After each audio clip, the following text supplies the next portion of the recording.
This is Rob Tubbett for Boxing Social in association with Betfred. Delighted to be joined. Been a while. Here with former IBF World Middleweight Champion, dazzling Darren Barker. We're here on the night before Regis Prograis versus Josh Taylor. How are you, Darren? I'm very well, thanks. Yeah, good. Life's good. Can't grumble. Yeah, yes, yeah. I still pinch myself every day. How good life is, you know. So. Why so? What specific? Well, I've got a beautiful wife. I've got 3 beautiful children. I've got a great family. I've achieved an awful lot in boxing, and now I'm at all the shows, working with Matchroom. You know, it's great. It's really good. You know, I'm really happy.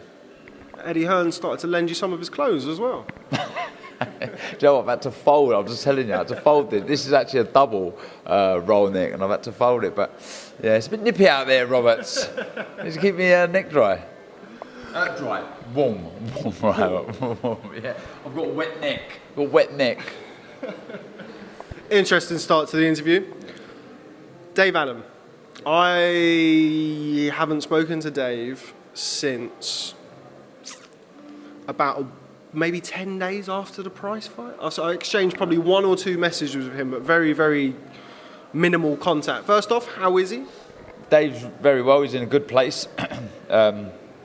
Wasn't initially, if I'm honest, after David Price. You know, it was a big anticlimax to the whole build-up, and then obviously the defeat itself was hard for him to take. He's competitive, and you know he wants to succeed in this sport. But look, as time's gone past, you know he's started to tick over a little bit, do a little bit, train himself. Not for any reason in particular, just for his own sanity. He's been training young Danny Morrell, as like most will know, and that's really excites him and makes him happy, keeps him busy.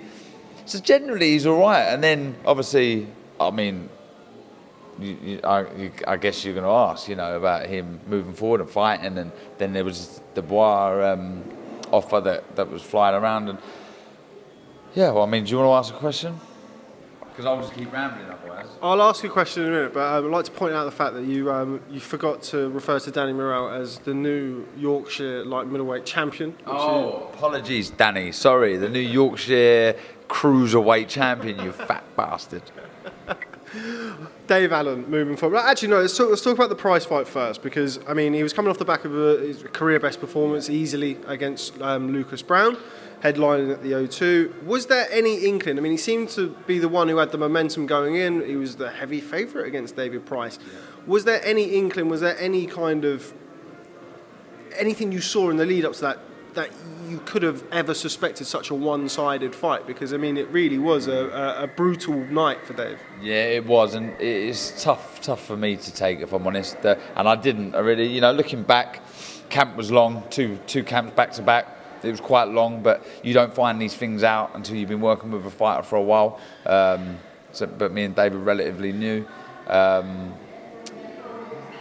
Training went well. You know, people are so short-sighted because they're quick to say, Dave looks amazing. Look how well he's linked up with Darren, and you know the chemistry's there. Look how well he's moving in the ring, blah blah blah. And as soon as it doesn't go to plan, everyone's quick to say how terrible he is and blah blah blah. But look, I understand it because it doesn't matter in the gym. It counts on fight night. But I have no doubt that Dave's got that in him somewhere to pull out a very good performance. But for whatever reason, look, I don't know if being a favourite against a good fight had done him any good. You know, I think there was a bit of pressure that he didn't show me. He didn't, you know, he disguised it very well if there was pressure there. But I think just being the favourite might have been a lot on his plate. But look, David Price is a very good fighter. When he gets it together, you got to remember, you know, massive puncher, so tall.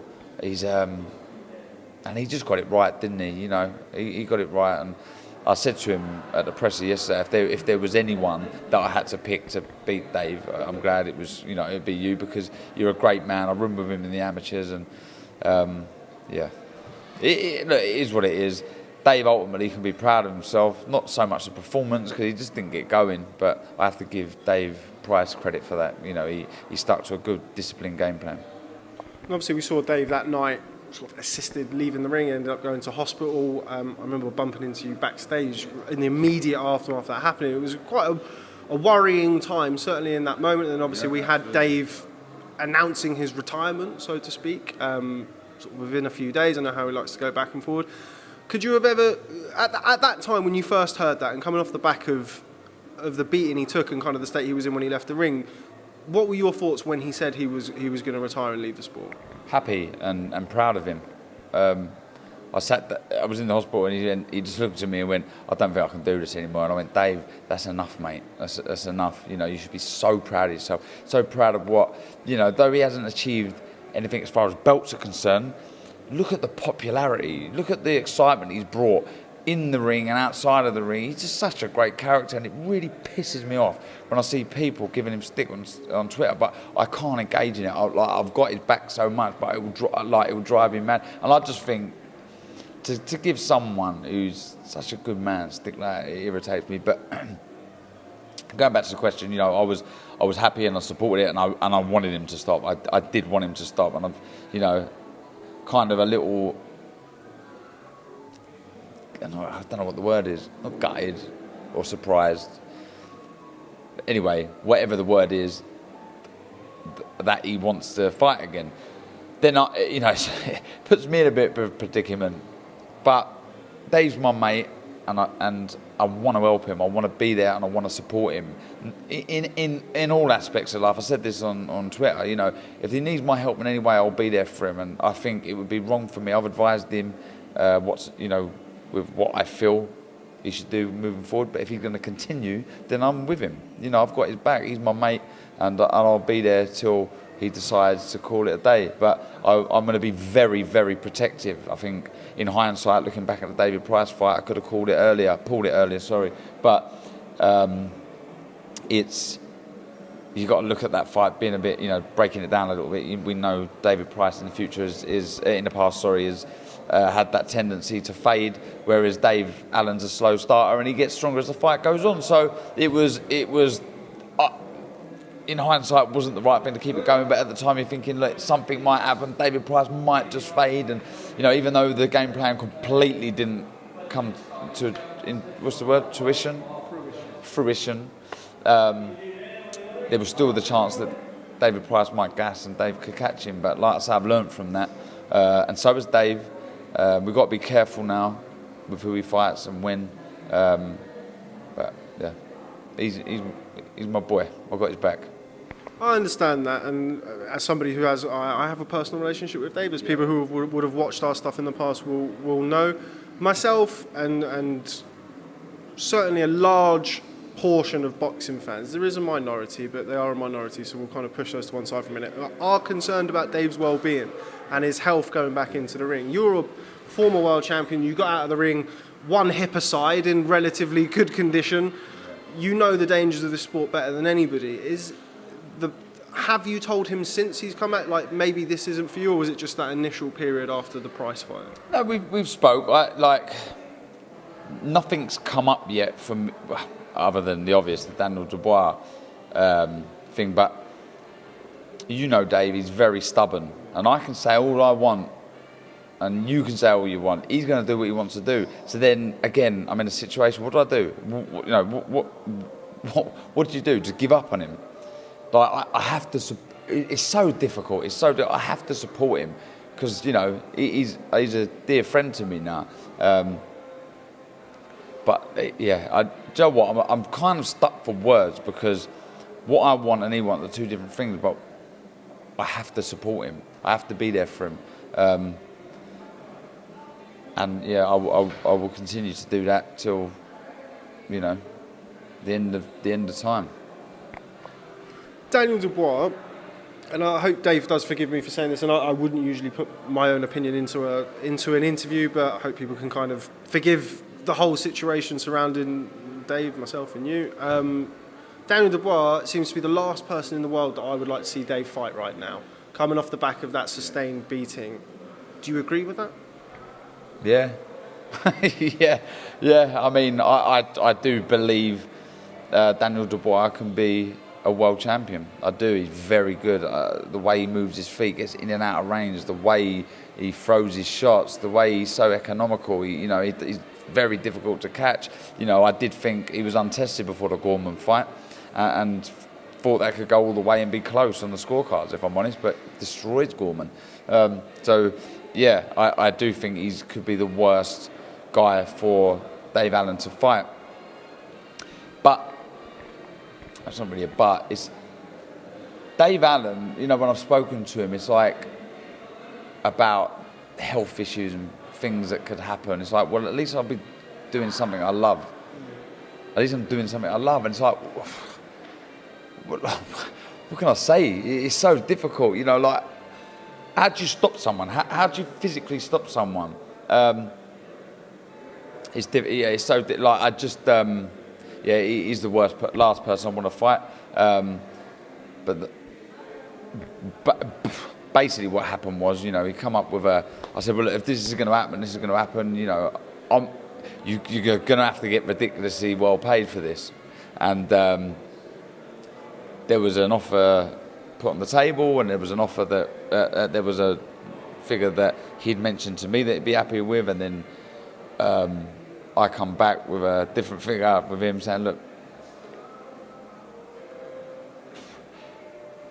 in some respects for me it would have been like a win-win. It would have been, okay, if the fight goes ahead then Dave's going to get a ridiculous amount of money, but in some respects it was almost outpricing Dave so the fight wouldn't happen.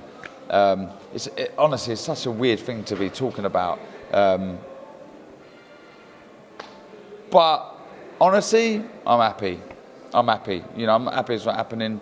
I'm happy Dave's happy. That's the main thing. I'm happy Dave's happy. And look, do you know what? Deadly honest, I hope he don't fight again. I hope he continues to train people. I hope he, like he says, gets fat, has loads of kids, and just becomes the king of Connorsborough.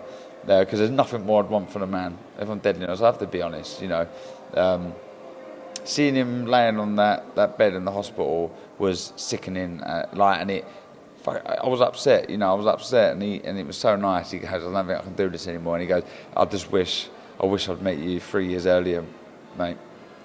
Because I think he believes in me and he trusts me, but he's just had too many hard wars, and you know, some of the sparring he's done, people don't know. He's been in there with everyone, and you know, it takes its toll, and you know, in the end. And I'm just, Joe, I'm proud to be his mate. And I just hope, you know, he continues being happy, and he continues to I know if Danny Morrell was to win a British title, it would mean more to Dave than Dave winning a world title, or Dave winning a British title rather. You know, it would mean the world to him, and I think, you know, I think Dave could be a good trainer. You know, though he wasn't able to put a game plan together in the ring, he's very knowledgeable. You know, he knows the game inside out.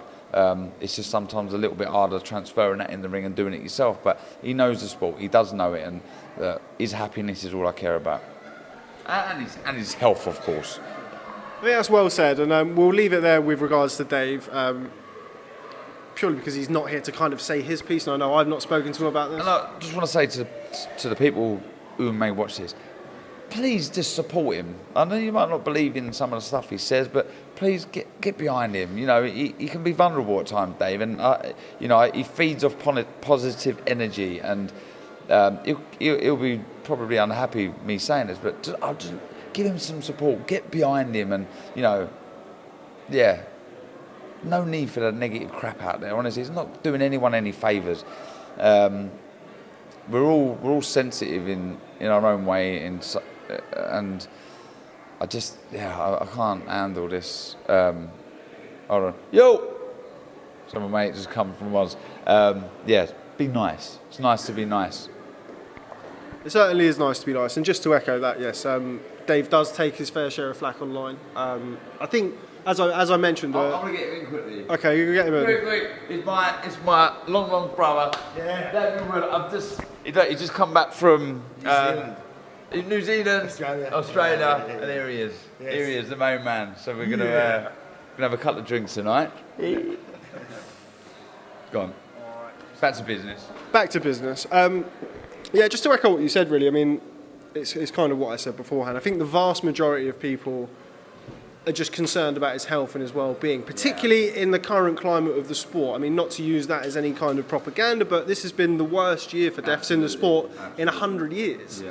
And you know, Dave, with some of the posts that he's made, and obviously he's had his well publicised and well documented issues in the past, I think people just want him to be okay. But as I say, Dave's not here at the minute. I've not spoken to Dave about this. What I will say is, you know, Dave, I think you find is happiest when he's boxing.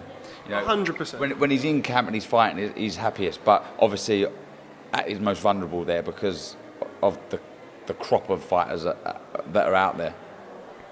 Absolutely. Anyway, Prograis Taylor, we're here ahead of the double header tomorrow night. Prograis Taylor, Chisora Price. Start with the main event. Sorry, Derek. Regis Prograis versus Josh Taylor. How do you see that fight panning out? I think it's going to be a cracker. I loved what I see at the weigh-in today. I love that little bit of needle that they've got. It's obviously the last opportunity for each man to get that last little bit of mind games in. I can just see Taylor walking past us now, funny enough. He looks relaxed, doesn't he? He does look very relaxed. It's what a fight I'm really looking forward to. But for me, I'm going Josh Taylor points. I think he's just got that little bit more quality, bit more ring craft, and I just think we'll see that shine through. Do you know what I love about Josh Taylor though? He's never shy, you know, biting down on the gum shield and proper letting some shots go, even though he's extremely talented and he's a great boxer and sometimes doesn't need to get stuck in, but he does, and he's a great finisher, great fighter, and I think that just that little bit difference in class will shine through, and I think he wins on points. But Prograis, in a very close fight, don't get me wrong, I think Prograis will have his moments, but buzzing for it, cannot wait. Wait, I mean, you were a very skilled fighter in your day. You told me to say that. Very skilled fighter in your day. Probably weren't the most mean at times in the ring, or as mean as you potentially would have wanted to be or could have been. Just how important is it to have that blend as a fighter, to be able to not only box and make things look pretty, but also get down and dirty in the trenches and really bite down on the gum shield, as you said? Yeah, look, in boxing, the difference between winning and losing is fine. There is nothing, you know. It's split second timing. You know, it's so fine, the difference between winning and losing. So you've got to be 100% in each department. You know, you've got to be able to punch. You've got to be quick. You've got to have courage. You've got to be able to bite down. You've got to be fiery. You've got to have a bit of everything, because it's the toughest game in the world.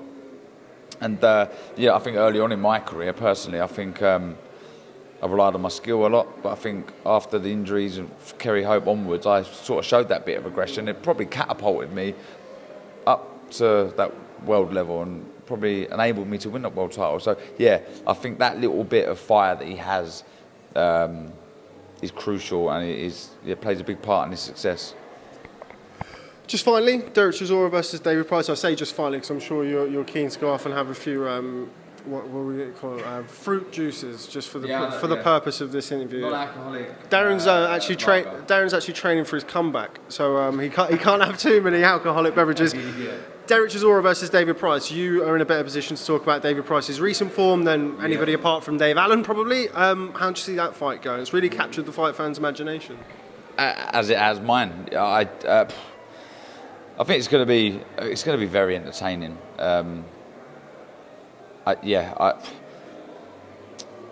Look, I know both guys. I used to room with David Price, etc. I think for me, head. I don't know. I'm struggling with this one more than the others, because I think David Price in the good run of form he's in, full of confidence, is a very dangerous fighter. Speaking to his coaches, they're so confident. They're buzzing for the fight. So is David Price. I don't know. It's you know. Honestly, I'm struggling to pick a winner. I really am. I think two ways to look at it. I think, like David Price said at the press conference, Chisora could walk onto one and flatten him. I wouldn't be surprised, and I wouldn't be surprised if Chisora swarms all over David Price, gets to about 6, 7, 8 rounds, and forces a stoppage. You know, for me, they are what probably will happen. One of those, I think, is going to be a David Price knockout at some stage, or a Chisora sort of an overwhelming stoppage, as opposed to a big big KO. There you go. It's easier. Got it there in the end. Darren Barker, always a pleasure. I think the last interview we did was New York in June. I think me and you, it was the last interview we've done after Joshua Ruiz. Are you going out for the rematch? I'm not. As far as I'm aware, I'm not. Visa issues? Other issues, probably. No, I'm not going, but I'll be glued to the TV watching it. I find that very intriguing. I think whoever turns up 100% and gets it right on the night wins the fight. And some people will say, well, that's obvious, but it's not always the case, But I think if AJ turns up 100%, physically and mentally, I think he comes through. But I think it's going to be great. Okay, well, I'll be out there. I'll be sad that you're not there, but hopefully we'll catch up sometime soon. Darren Barker, thanks very much for speaking to Boxing Social. Thanks. Cheers. Hope you enjoy it. Cheers, mate.